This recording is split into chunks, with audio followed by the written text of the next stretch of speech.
Hi, everybody. Don Clark here with Bob Frater, sitting in for Tina Miller today. And again, hi to all of our viewers down in San Diego, Las Vegas, Sacramento, up in San Francisco. We've got them. We've got those little charts that show us exactly who's watching and where. So, hi, everybody. Thanks for joining us. Bob, when you think about the police department, you think about cops. You don't think about two beautiful women, do you? No, this is definitely playing against type. All right. Well, we've got representatives of the Bakersfield Police Department here to tell us about, what they're doing in terms of serving our community. And we've got Allison Jelinas and Corinna Ortiz, public relations specialist for the Bakersfield Police Department. I really didn't even know we had that service. Tell us about it. Well, it was previously crime prevention, and we renamed it. I believe it was January 1st. We're now the Community Relations Unit.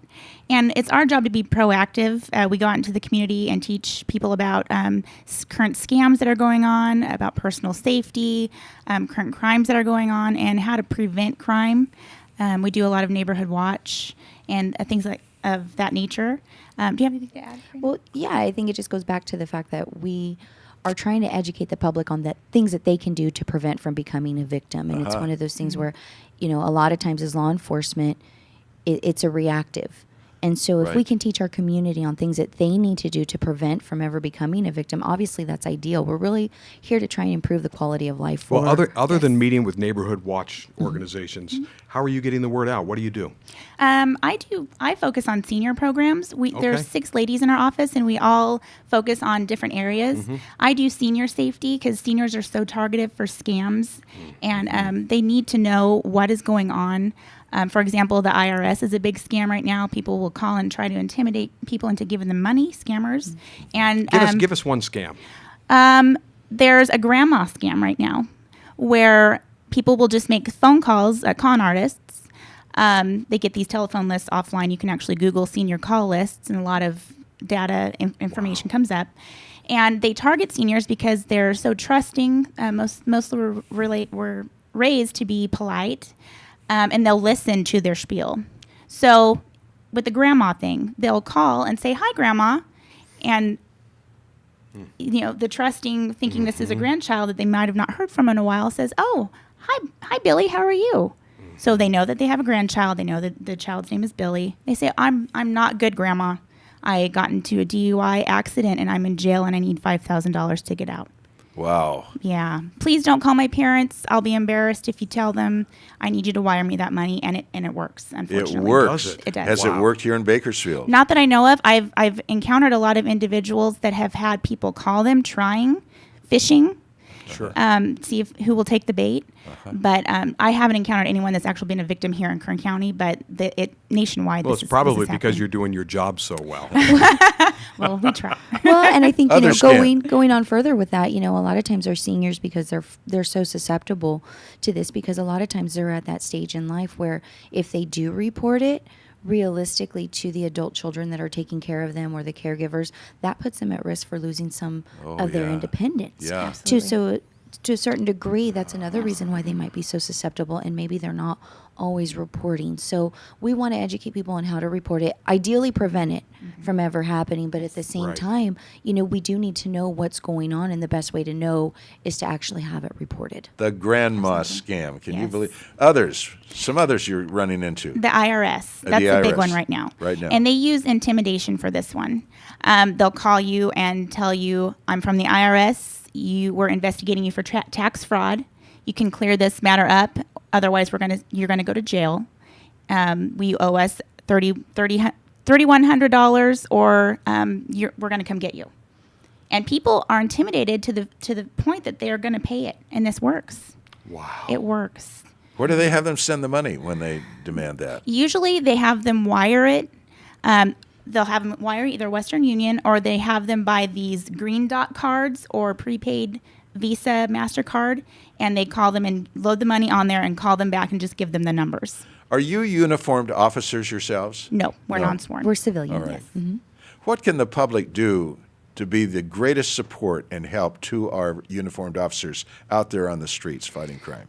increase their observation skills. I think one of the biggest things that we've seen in this day and age, and technology is a huge, it's a blessing, and at the same time, there's been a degradation where I think you talk to kids nowadays, especially kids who don't know a time before internet, who don't remember a time before cell phones. How many phone numbers do you know? Not too many anymore. Not very many anymore. I know Where everyone's before- names. Right. Right. And that's the point. So we're not always in the habit of being where we're at, what we're doing at all times. And so really paying attention to the details is really important. It's so important to increase our observation skills and to not get caught up in the daily tasks of what we're doing. We have so many safety habits.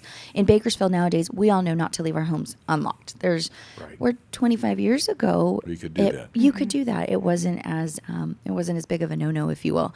And so, now we know, because things have changed. The city has grown. We have more crime. It's just a change where I think at the same time, we still have to stay connected as people, not just connected in technology. terms of being aware of what's around you and not just total focus here. I remember I was out at Sandlin Ballpark for the 4th of July fireworks, and the game was over, and the fireworks began, and I was up in the very top rail looking up, and it was the climax, and the thing was just, the sky was just exploding with color and fire, and I looked over, and here was this young girl beside me, and she went, Yeah. she never saw any of it. Yeah. Right. She Right. wasn't there. I mean, it's Right. just amazing. And if we remember, criminals are opportunists. Yes. And they want to commit their Right. crimes as quickly as possible. So the less details people are able to get when something's happening, the less likely law enforcement's going to be able to respond to it effectively. So really what our officers need are effective reporters.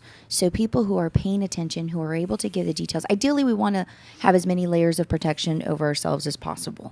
So we have programs and information where we can talk to you about home safety. We have things where we talk to businesses, we go to schools, we go to faith-based groups. We're really open and interested in talking to anybody that's willing and able to make time for us to come out. And of course, all the programs that we do are absolutely free.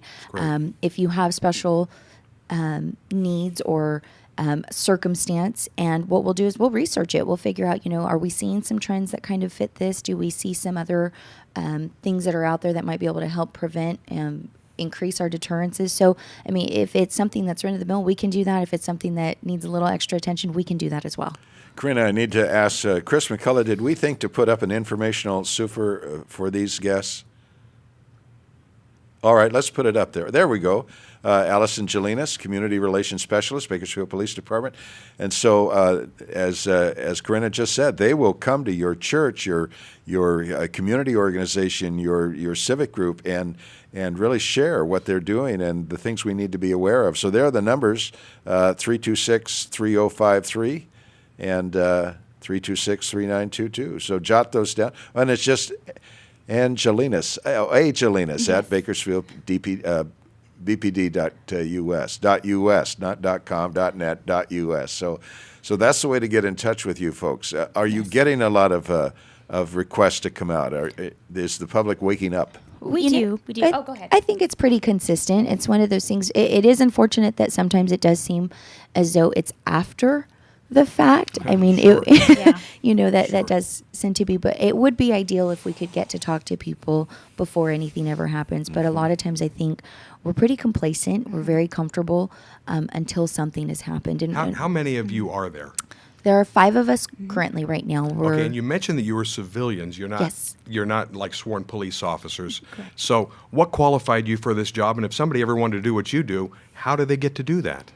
That's. over on this one? I was going to say, it's interesting. We actually have a position that's going to be opening up shortly. So, if people are interested in what we do, which honestly, and not to toot our horns, but it's probably the most fun job at the Bakersfield Police Wow. Department. I bet it is. Positive side. I bet it Is is. it a paid position? It Yes. is a paid position. Interesting, And interesting. so, if they wanted to go to City of Bakersfield Human Resources page and find our community relations specialist job spec, they can actually put their information for a card. And when the job becomes available, which from what we understand is going to be shortly, we don't know exactly, but pretty soon, they do want to fill that position.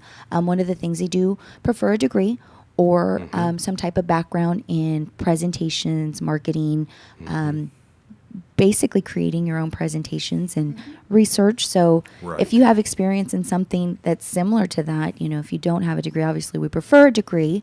But if you don't, as long as you've got the experience and interest, and yeah. Dawn, this could be your third act. It's just something that I started doing and might encourage others to do as well, and not tooting a horn or anything, but, I was just impressed that I realized that every time I see a police vehicle, I sort of cringe or maybe take my foot off the accelerator a little bit, and instead I've changed, and what I've committed myself to do is every time I see a police vehicle, I pray for that officer inside. No, that's I good. pray for his safety, you. his family, his colleagues. It's just a simple, short prayer. It takes about 15 seconds to get through the prayer, but Thank it's you just so much for that. remembering and supporting and Right. be supportive of those guys and gals that are out there really protecting our communities. That's fantastic. It is. Thank you Okay. so much for that. Well, let's all do Yes. that, and Yes, I think it'll make absolutely. a real difference out there for us. Absolutely. Are we? Do we need to move on?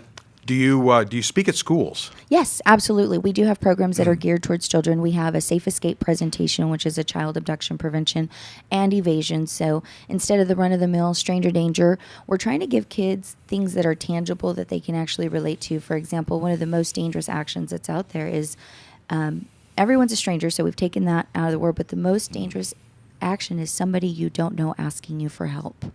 That's almost tangible, where if you say stranger, I think as adults, we've kind of made the term stranger kind of like a monster or something that it has a negative connotation Right. to it, where realistically, a stranger is just someone you don't know. And if you do find yourself in a dangerous situation, it's probable that a stranger is going to be the person to help you. So we're telling kids, as far as if you do need help from somebody, who are the people that you're going to ask for? People who are working. Well, how do you know they're working? They might have name tags, for the stores that they're in. They might be police officers. How do you recognize they're police officers? A mom. How do you know somebody's a mom? They have other kids with them. So realistically, we want to take that stranger term out. It really good. doesn't apply, but we want to give them something that's tangible. And anyone that you don't know, if they are asking you for help, that is a dangerous action, and that's tangible to kids. Yeah. Boy, pretending you need help, asking for help, that's proven to be the classic tactic to lure women by Right. serial killers Right. into Right. situations where Right. suddenly they're caught, can't get away, and their lives are totally in danger. That's right. Absolutely. Absolutely. And I think we've got to take a break. All right. When we come back, this one's for women out there, maximizing your fabulosity. And boy, do we have the person who can show you how to do that. We'll be right back.